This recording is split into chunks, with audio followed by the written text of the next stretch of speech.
Banyak orang bilang laut memberi rezeki, tapi kadang laut juga menagih balasan. Di sebuah pesisir yang tenang, seorang pengusaha tambak memulai musim panen dengan ritual sesajen sederhana. Kelapa hijau, bunga melati, dan sebaran beras yang dibisikkan doa. Malam itu, angin berhenti.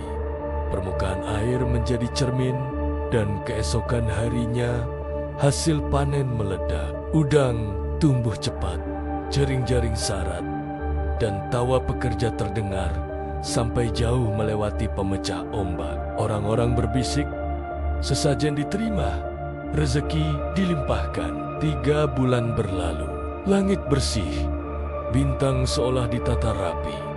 Tidak ada tanda-tanda badai, tapi tepat setelah tengah malam, ombak tiba-tiba bangkit tinggi, berat, menghantam dinding tambak berturut-turut seperti palu tak terlihat. Pompa berderit, papan berlompatan, dan air asin menerobos, menggulung hasil yang belum sempat dipanen. Sementara itu, nelayan di dermaga saling memandang, raut bingung merayap. Ini bukan cuaca, ini bukan angin. Lalu, di sela deru ombak ada sesuatu. Tawa, tipis, panjang, perempuan terdengar dari laut seakan bergerak mengitari garis pantai. Kadang dekat, kadang jauh, menggoda, menantang.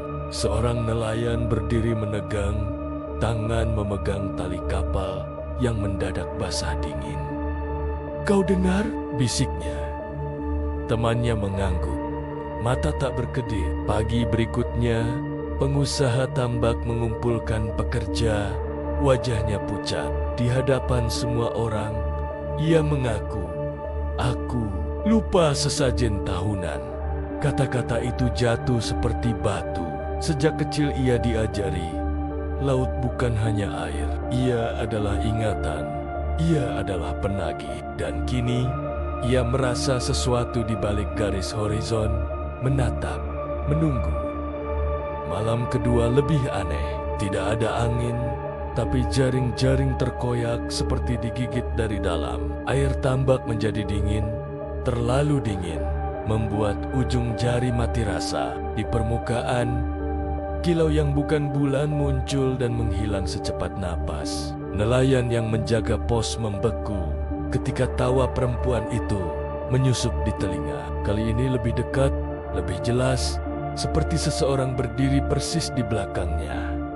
Ia menoleh kosong, namun di lumpur tepi tambak, bekas telapak kaki kecil timbul, lalu lenyap perlahan, terbawa arus. Pengusaha berjalan ke bibir pantai, membawa sesajen baru lebih lengkap, lebih tulus. Ia berlutut, menatap laut tanpa berani mencari siapa di sana. Dengan suara parau, ia meminta maaf, menyebut setiap kelalaian, berjanji untuk ingat. Ketika bunga melati menyentuh permukaan air, ombak seolah berhenti untuk mendengar. Dan untuk pertama kalinya dalam 2 malam, tawa itu tidak datang. Tapi laut punya caranya sendiri untuk menjawab. Di kejernihan yang kembali, ada bayangan perempuan melayang di bawah permukaan. Rambut hitam panjang berkibar seperti rumput laut. Gaun putih compang-camping menari mengikuti arus. Bukan ancaman, bukan pula pelukan. Hanya tatapan yang menyampaikan satu pesan. Ingat, karena rezeki yang diberi, suatu saat akan ditagih.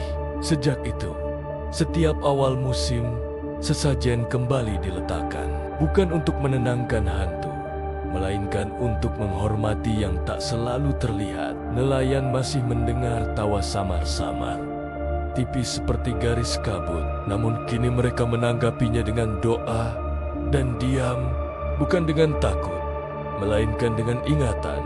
Dan kalau suatu hari kau mandi di pantai, ombak memeluk kaki, dan ada yang menyentuh, ingat, jangan takut dulu.